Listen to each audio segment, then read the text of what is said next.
Hi പ്രിയമുള്ള സുഹൃത്തുക്കളെ, മഹാകുംഭമേളയോടനുബന്ധിച്ചിട്ടുള്ള പ്രത്യേക ട്രെയിനിന് നേരെ കല്ലെറിഞ്ഞ് യാത്രക്കാർ. മധ്യപ്രദേശിലെ ഹർബാൽപൂർ റെയിൽവേ സ്റ്റേഷനിലായിരുന്നു ഈ സംഭവം റിപ്പോർട്ട് ചെയ്തത്. ഝാൻസിയിൽ നിന്ന് കുംഭമേള നടക്കുന്ന പ്രയാഗ്രാജിലേക്കുള്ള പ്രത്യേക ട്രെയിനിന് നേരെയാണ് കല്ലേറുണ്ടായത്. ഹർബൽപൂർ റെയിൽവേ സ്റ്റേഷനിൽ കാത്തുനിന്ന യാത്രക്കാർ ട്രെയിനിന്റെ കമ്പാർട്ട്മെന്റുകളുടെ വാതിലുകൾ പൂട്ടിയിരിക്കുന്നതായി കണ്ടതോടുകൂടിയാണ് കല്ലെറിഞ്ഞത്. ആക്രമണത്തിൽ ട്രെയിനിന്റെ ജനലുകൾ തകർന്നിട്ടുണ്ട്. കല്ലേറിനിടയിൽ ട്രെയിനിൽ ഉണ്ടായിരുന്ന യാത്രക്കാർ ഭയന്ന് നിലവിളിക്കുന്നതിന്റെ ദൃശ്യങ്ങൾ പുറത്തു വന്നു. യാത്രക്കാരെ കൊലപ്പെടുത്താനാണ് അക്രമികൾ ശ്രമിച്ചത് എന്ന് ട്രെയിനിൽ ഉണ്ടായിരുന്ന ഒരാൾ പറഞ്ഞു. മഹാകുംഭമേളയിലേക്ക് പോകുന്ന രാജ്യത്തുടനീളം നിന്നുള്ള യാത്രക്കാർ ഈ ട്രെയിനിൽ ഉണ്ടായിരുന്നു.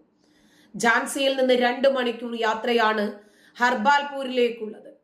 കുംഭമേളയുടെ പ്രത്യേകത ട്രെയിനിൽ കയറാൻ നിരവധി പേർ ഹർബാൽപൂർ സ്റ്റേഷനിൽ കാത്തു നിൽക്കുന്നു എന്നത് തന്നെയാണ്. ഇതൊരു പ്രത്യേക ട്രെയിൻ ആയിരുന്നു. കുംഭമേളയ്ക്കു വേണ്ടി യോഗി ആദിത്യനാഥിന്റെ ശിക്ഷണത്തിലാണ് ഇങ്ങനെ ഒരു ട്രെയിൻ സർവീസ് തന്നെ കിട്ടിയത്. അപ്പോൾ അതിനകത്തുള്ളതെല്ലാം പ്രയാഗ്രാജിലേക്ക് കുംഭമേളയിൽ പങ്കെടുക്കാൻ വേണ്ടിയുള്ള ഭക്തരാണ് എന്ന് ഏതാണ്ട് അക്രമികൾക്ക് ഉറപ്പുണ്ടായിരുന്നു. പുലർച്ചെ 2 മണിയോടുകൂടിയാണ് ട്രെയിൻ എത്തിയത്. തുടർന്ന് ഈ ട്രെയിനിനെ ആക്രമിക്കണം എന്ന് കരുതിക്കൂട്ടി കാത്തുനിന്ന ആളുകൾ തന്നെയാണ് ഇവര് ട്രെയിനിലേക്ക് അതിക്രമിച്ചു കയറാൻ വേണ്ടി ശ്രമിച്ച സമയത്താണ് വാതിലുകൾ പൂട്ടിയ നിലയിൽ കണ്ടെത്തുന്നത്. ഇതിൽ പ്രകോപിതരായ യാത്രക്കാരാണ് അക്രമാസക്തരായി കമ്പാർട്ട്മെന്റിലേക്ക് നേരെ കല്ലെറിഞ്ഞത് എന്നാണ് റിപ്പോർട്ട്. ഈ വീഡിയോ ദൃശ്യങ്ങൾ സഹിതം പുറത്തു വന്നിട്ടുണ്ട്. സംഭവം അറിഞ്ഞ് സ്റ്റേഷനിലെത്തിയ റെയിൽവേ പോലീസ് അക്രമികളെ ശാന്തരാക്കുകയും തുടർ യാത്ര ഉറപ്പാക്കുകയും ചെയ്തു എന്ന് റെയിൽവേ വക്താവ് മനോജ് സിംഗ് വ്യക്തമാക്കി. അക്രമികൾ ട്രെയിനിന് നേരെ കല്ലെറിയുന്നതിന്റെ ദൃശ്യങ്ങൾ സമൂഹ മാധ്യമങ്ങളിൽ അടക്കം പ്രചരിക്കുന്നുണ്ട്. നമുക്കറിയാം, ഗുജറാത്ത് കലാപമൊന്നും നമ്മൾ മറന്നിട്ടില്ല. ഈ ഗുജറാത്ത് കലാപത്തെ കുറിച്ച് അറിയുന്നതിന് മുമ്പാണ് നമ്മൾ ഗോധ്രയെ കുറിച്ച് അറിയേണ്ടത്. സബർമതി എക്സ്പ്രസ് എന്ന തീവണ്ടി 2002 ഫെബ്രുവരി 27-ാം തീയതി രാവിലെ 8:30 മണിക്ക് ഗോധ്ര സ്റ്റേഷൻ വിട്ട് അധിക നേരമായിട്ടില്ല. അതിനു മുമ്പ് തന്നെ 50-നും 100-നും ഇടയ്ക്കു വരുന്ന ഒരു അക്രമിക്കൂട്ടത്തിന്റെ ആക്രമണത്തിനാണ് ഈ തീവണ്ടി ഇരയായത്. ഗോധ്ര തീവണ്ടി കത്തിക്കൽ എന്ന പേരിൽ അറിയപ്പെടുന്ന ഈ സംഭവം നടന്നത് ഗുജറാത്തിലെ ഗോധ്ര എന്ന് പേരായിട്ടുള്ള ഒരു ചെറിയ പട്ടണത്തിലാണ്. മുസ്ലിം സമുദായമാണ് ഇതിന്റെ പിന്നിലെന്ന് കോടതി തന്നെ തീരുമാനിച്ചു. തെളിവുകളുടെയും സാക്ഷിമൊഴികളുടെയും ഒക്കെ അടിസ്ഥാനത്തിൽ ബാബരി മസ്ജിദ് തകർത്തതിന്റെ പേരിലാണ് ഇത് സംഭവിച്ചത് എന്നാണ് പിന്നീട് വന്ന വിധിന്യായത്തിലുള്ളത്. തീവണ്ടിയിലെ S6 എന്ന കോച്ചാണ് അക്രമികൾ കത്തിച്ചത്. 23 പുരുഷന്മാരും 15 സ്ത്രീകളും 20 കുട്ടികളുമായി 58ഓളം ഹിന്ദു തീർത്ഥാടകർ ജീവനോട് എരിക്കപ്പെട്ടു. ഈ കൂട്ടക്കൊലയാണ് ഔദ്യോഗികമായിട്ടുള്ള കണക്കനുസരിച്ച് 790 മുസ്ലിങ്ങളും 254 ഹിന്ദുക്കളും മരിക്കാനും 223 പേരെ കാണാതാകാനും ഇടയായ 2002-ലെ ഗുജറാത്ത് കലാപത്തിന് വഴിതെളിച്ചത്. ആദ്യം ഇവരൊന്ന് പോയി ചൊറിയും, പിന്നീട് മാന്തി പൊളിക്കലുകൾ കിട്ടുമ്പോൾ ഇരവാദം പറഞ്ഞ് നെഞ്ചിലിടിച്ച് നിലവിളിച്ചിട്ട് ഒരു കാര്യവുമില്ല.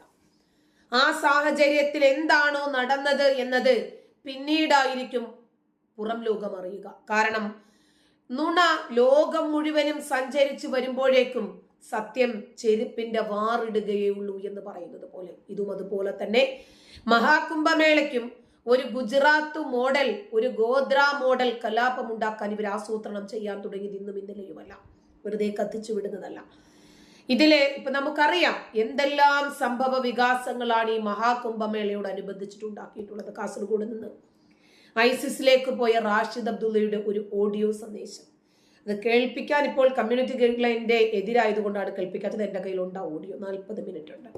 ആള് ഐസിസിലേക്ക് പോയിട്ട് ഇവിടെയുള്ള മലയാളികളായ യുവാക്കളോട് പറയുവാണ്, നിങ്ങൾക്ക് വലിയ ദൗത്യമുണ്ട് കേരളത്തിൽ. കാഫിറുകളാകുന്ന ഹിന്ദുക്കളുടെയും ക്രിസ്ത്യാനികളുടെയും ആരാധനകളും ആഘോഷങ്ങളും നടക്കുന്ന ഇടങ്ങളിലേക്ക് നിങ്ങൾ ചെന്ന് കയറണം. നിങ്ങളുടെ ദൗത്യം എന്താണ്? അത് നിങ്ങൾ പൂർത്തീകരിക്കണം. ഇരുമ്പ് നിക്കറിട്ട് കല്യാണ സാധനം ക്ലോസ് ചെയ്യാൻ മറക്കരുത്. അത് പൊതിഞ്ഞു പിടിച്ചേക്കണം. കാരണം മുത്തിനകത്തും ചിപ്പിക്കകത്തും ഒക്കെ ഒതുങ്ങിയിരിക്കുന്ന ഹൂറികൾ ഉണ്ടല്ലോ, 72 ഹൂറികൾ, അവർക്ക് വിശപ്പുള്ള യോനികളുണ്ട് എന്ന് ഹദീസ് പറയുന്നുണ്ട്. അതുപോലെ തന്നെ വളയാത്ത ലിംഗവുമായിട്ടായിരിക്കും ഈ ചിതറിത്തെറിക്കുന്നവന്മാരെയൊക്കെ നാളെ അള്ളാഹു പരലോകത്തില് പുനർജീവിപ്പിക്കുക. ഇവരെ അങ്ങനെയാണ് ഊറികളെ പണിയാൻ വേണ്ടിയിട്ട് സജ്ജരാക്കി വിടുന്നത്. അപ്പൊ ഇത് മാത്രം പ്രതീക്ഷിച്ചിട്ടാണ് ഇവര് പല കാര്യങ്ങളും ചെയ്യുന്നത്. ഇവർക്ക് ഊറികളുണ്ട്, ഇവരത് പ്രതീക്ഷിച്ച് എന്തും ചെയ്യാൻ സന്നദ്ധരായി ഇറങ്ങിത്തിരിക്കുന്നവരാണ്. അപ്പോൾ ഇവരെ പറഞ്ഞു മനസ്സിലാക്കിക്കുക എന്നത് ബുദ്ധിമുട്ടാണ്. ഇവരെ സംബന്ധിച്ചിടത്തോളം കാഫിറുകളുടെ ഒരു ആഘോഷം നടക്കുന്നു. 40 കോടിയോളം ജനങ്ങൾ ഈ ആഘോഷത്തിലേക്ക് ഒഴുകിയെത്തുന്നു. ഒരു ദീപാവലി ദിനത്തിലാണ് നമ്മൾ കണ്ടത് കോയമ്പത്തൂര് സംഗമേശ്വര ക്ഷേത്രത്തിൽ ജമീഷ മുബിൻ എന്ന 22കാരൻ ഒരു കാറ് നിറയെ സ്ഫോടക വസ്തുക്കളുമായി ചെന്ന് കയറിക്കൊടുത്തത് നമ്മൾ കണ്ടതാണ്. ആ ക്ഷേത്രത്തിന്റെ ഒരു പോറല് പോലും, ഒരു ഭിത്തിക്ക് പോലും ഒരു പോറലേൽക്കാതെ ഈ ജമീഷ മുബിൻ മാത്രം ചിതറിത്തെറിക്കുന്നത് നമ്മൾ കണ്ടതാണ്. അപ്പം ഇതുപോലെ പല രൂപത്തിലുള്ള ആസൂത്രണങ്ങളും ഇവർ കുംഭമേളയിൽ ചെയ്തു വെച്ചിട്ടുണ്ട്. നേരത്തെ തന്നെ ഇവർ പറഞ്ഞിട്ടുണ്ട്, ഇപ്പൊ ജമാഅത്തിന്റെ നേതാക്കൾ തന്നെ പറഞ്ഞു വെച്ചിട്ടുണ്ട്, കുംഭമേള മര്യാദയ്ക്ക് നിങ്ങൾ നിർത്തിവെച്ചോണം. മുസ്ലിം പുരോഹിതന്മാരടക്കം മുസ്ലിം സ്ത്രീകളടക്കം ഒരുപാട് പേര് മതം ഉപേക്ഷിച്ച് ഈ കുംഭമേളയിലേക്ക് വരാൻ വേണ്ടിയിട്ട് തയ്യാറായി നിൽക്കുന്നുണ്ട്. അതുകൊണ്ട് കുംഭമേള നിർത്തിവെക്കണമെന്ന് പറഞ്ഞ് റസ്വി ബറേൽവി ഷഹാബുദ്ദീൻ അദ്ദേഹം യോഗിക്ക് കത്തെഴുതി. പിന്നീട് കലാപം നടത്തുമെന്ന് പറഞ്ഞു, യോഗിയെ കൊല്ലുമെന്ന് പറഞ്ഞു. എന്തൊക്കെയാണോ ഇവരെ കൊണ്ട് പറ്റുന്നത് അതെല്ലാം ഇവര് പയറ്റി നോക്കിയിട്ടും യോഗി ആദിത്യനാഥിനെ സംബന്ധിച്ചിടത്തോളം അദ്ദേഹത്തിന്റെ ജീവിതം എപ്പോഴും സാഹസികമാണ്. അങ്ങനെ വെല്ലുവിളികൾക്കും ഭീഷണികൾക്കും ഒക്കെ വഴങ്ങിക്കൊടുക്കുന്ന വ്യക്തികളായിരുന്നെങ്കിൽ ഒരിക്കലും മോദിയും യോഗിയും അമിത്ഷായും അജിത് ഡോവലും ഒന്നും ഈ രാജ്യത്തിന്റെ അമരക്കാരുടെ സ്ഥാനത്തുണ്ടാകുമായിരുന്നില്ല. നമുക്കറിയാം, അജിത് ഡോവലാണെങ്കിലും എത്ര വർഷത്തോളം പാകിസ്ഥാനിൽ ആക്രി പെറുക്കുന്നവനായി നിന്നിട്ട് ആ രാജ്യത്തിന്റെ രഹസ്യങ്ങൾ, നമ്മുടെ രാജ്യത്തിനെതിരെ പാകിസ്ഥാൻ ഉണ്ടാക്കുന്ന തന്ത്രങ്ങളൊക്കെ ഈ രാജ്യത്തിന് ചോർത്തി കൊടുത്തതിന്റെ പേരിൽ ഒരുപാട് അപകടങ്ങൾ, ഒരുപാട് യുദ്ധങ്ങൾ, ഒരുപാട് കലാപങ്ങൾ നമ്മുടെ രാജ്യത്ത് നിന്ന് മുക്തമായിട്ടുണ്ട്. അപ്പൊ പിടിച്ചാൽ കിട്ടാവുന്ന ശിക്ഷ എന്താണ് എന്ന് വ്യക്തമായിട്ടും അറിയാം അജിത് ഡോവലിന്. കാരണം ചാരപ്രവൃത്തിയാണ്. ഉറങ്ങാതിരിക്കാൻ കൺപോളകൾ വരെ നീക്കം ചെയ്തിട്ടുള്ള ഈ രാജ്യത്തിന്റെ രഹസ്യാന്വേഷണ ചാരന്മാർ പാകിസ്ഥാനിൽ ഉണ്ടായിട്ടുണ്ട്. അവരൊക്കെ ക്രൂരമായിട്ടുള്ള ശിക്ഷകൾ പാകിസ്ഥാനിൽ നിന്നും ഏറ്റുവാങ്ങിയിട്ടുമുണ്ട്. എന്നിട്ട് പോലും ഒരക്ഷരം പോലും പറയാതെ ഈ രാജ്യത്തിനു വേണ്ടി ജീവൻ സമർപ്പിച്ചിട്ടുണ്ട്. ഈ രാജ്യത്തെ മതവൽക്കരിക്കാൻ ശ്രമിക്കുന്ന ആളുകൾക്ക് ഇതൊന്നും അറിയാത്തത് കൊണ്ടല്ല. ഈ രാജ്യത്തിന്റെ ബഹുസ്വരതയെ നിലനിർത്താൻ, ജനാധിപത്യത്തെ നിലനിർത്താൻ, ഈ രാജ്യത്തിന്റെ മനോഹരമായിട്ടുള്ള മതേതരത്വം നിലനിർത്തുന്നതിന് വേണ്ടി ജീവൻ ത്യജിച്ച, ഈ രാജ്യത്തിനു വേണ്ടി അവസാന നിമിഷം വരെ വായ തുറക്കാതെ ഒരുപാട് പീഡനങ്ങൾ ഏറ്റുവാങ്ങി വീരമൃത്യു വരിച്ച ഒരുപാട് ആളുകളുടെ കൂടി രാജ്യമാണ് ഇന്നിത്. നമ്മൾ അനുഭവിക്കുന്ന സ്വാതന്ത്ര്യം അവരന്ന് അനുഭവിച്ച പീഡനങ്ങളും വേദനകളും യാതനകളും തൃണവൽക്കരിച്ച ജീവനും ഒക്കെ തന്നെയാണ്. അവർ നിർഭയം അത് ചെയ്തതുകൊണ്ടാണ് നമുക്കിത് പറ്റിയത്, സ്വസ്ഥമായിട്ട് ഇവിടെ ജീവിക്കാൻ. അപ്പൊ യോഗി ഇത്തരം വെല്ലുവിളികളെ എപ്പോഴും സാഹസികമായി നേരിട്ട് വിജയിച്ച വ്യക്തിയാണ്.